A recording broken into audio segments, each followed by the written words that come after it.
নমস্কার বন্ধুরা, আমি পিয়া। আজ আমি রান্না করে নিয়েছিলাম কাটোয়ার ডাঁটা দিয়ে পাঁচমিশালি তরকারি, শিঙি মাছের ঝোল, আলু পেঁপে দিয়ে আর পেঁপে দিয়ে ডাল।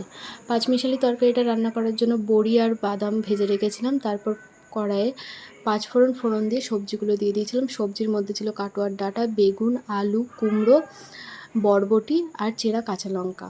তারপর নুন হলুদ দিয়ে ভালো করে ভেজে নিয়েছিলাম। তারপর ঢাকা দিয়ে রেখেছিলাম এবং ঢাকা খুলে তারপর ওই বড়ি আর বাদামটা দিয়ে আবার ঢাকা দিয়ে রেখেছিলাম। সামান্য একটু জল দিয়ে, জলটা টেনে আসলে একটু আদা গ্রেট করে দিয়েছিলাম। তোমরা চাইলে জিরেও দিতে পারো, জিরে গুঁড়ো, কিন্তু আমি দিইনি। তারপর একটু মিষ্টি দিয়ে জলটা শুকিয়ে আসলে সবজি সেদ্ধ হয়ে গেলে নামিয়ে নিয়েছিলাম। তারপর শিঙি মাছগুলো ভেজে নিয়েছিলাম। শিঙি বা জিওল যাই বলো না কেন, শিঙি মাছগুলো ভেজে নিয়েছিলাম। তারপর কড়াইয়ে তেল দিয়ে রাঁধুনি ফোড়ন দিয়ে আলু পেঁপেগুলো নুন হলুদ দিয়ে ভেজে ওর মধ্যে জল দিয়ে আদা গ্রেট করে দিয়ে মাছগুলো দিয়ে ফুটিয়ে নিয়েছিলাম। সবজি সেদ্ধ আসলে নামিয়ে নিয়েছিলাম। আর এখানে পেঁপে দিয়ে ডাল করে নিয়েছিলাম। কোনো রান্নার ডিটেলস ভিডিও চাইলে বলে দিও, আমি দিয়ে দেবো।